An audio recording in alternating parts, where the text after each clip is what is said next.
IPL 2026-এ প্রত্যেকটা দলের অধিনায়ক কারা থাকছেন? সানরাইজার্স হায়দ্রাবাদ কনফার্ম করেছে যে আইপিএল 2026-এর জন্য প্যাট কামিন্সই তাদের ক্যাপ্টেন থাকছেন। অর্থাৎ এখনো পর্যন্ত 9টা দল তাদের ক্যাপ্টেন কনফার্ম করেছে, যদিও ভাইস ক্যাপ্টেনের কিছু পরিবর্তন আসতে পারে। তাহলে চলুন দেখে নেই এখন পর্যন্ত 9টা দল যারা তাদের ক্যাপ্টেন কনফার্ম করেছে। Chennai Super Kings Ruturaj Gaikwad, Sunrisers Hyderabad Pat Cummins, Mumbai Indians Hardik Pandya, Kolkata Knight Riders Ajinkya Rahane, Delhi Capitals Axar Patel, Gujarat টাইটান্সের অধিনায়ক থাকছেন শুভমান গিল, লখনৌ সুপার জায়ান্টসের অধিনায়ক আগের মতো ঋষভ পান্ত, আরসিবির অধিনায়ক রজত পাটিদার আগেরবার চ্যাম্পিয়ন বানিয়েছিলেন, ক্যাপ্টেন বদলানোর কোনো প্রশ্নই ওঠে না। পাঞ্জাব কিংসের অধিনায়ক শ্রেয়স আইয়ার থাকছেন, কারণ গত বছর তিনি দুর্দান্ত ক্যাপ্টেন্সি এবং ব্যাটিং করছিলেন। সিএসকে শোনা যাচ্ছে সঞ্জু স্যামসনকে ভাইস ক্যাপ্টেন বানাতে চলেছে। মহেন্দ্র সিং ধোনি অবশ্যই ঋতুরাজ গায়কোয়াড় এবং সঞ্জু স্যামসনকে ব্যাকআপ দিবেন। এরকম শোনা যাচ্ছে পাঞ্জাব কিংসের ভাইস ক্যাপ্টেন এবার শশাঙ্ক সিং হতে পারেন।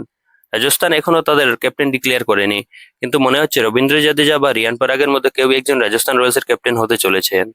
আপনাদের কি মনে হয় রাজস্থান রয়্যালসের ক্যাপ্টেন কে হবেন? কমেন্টে জানাবেন।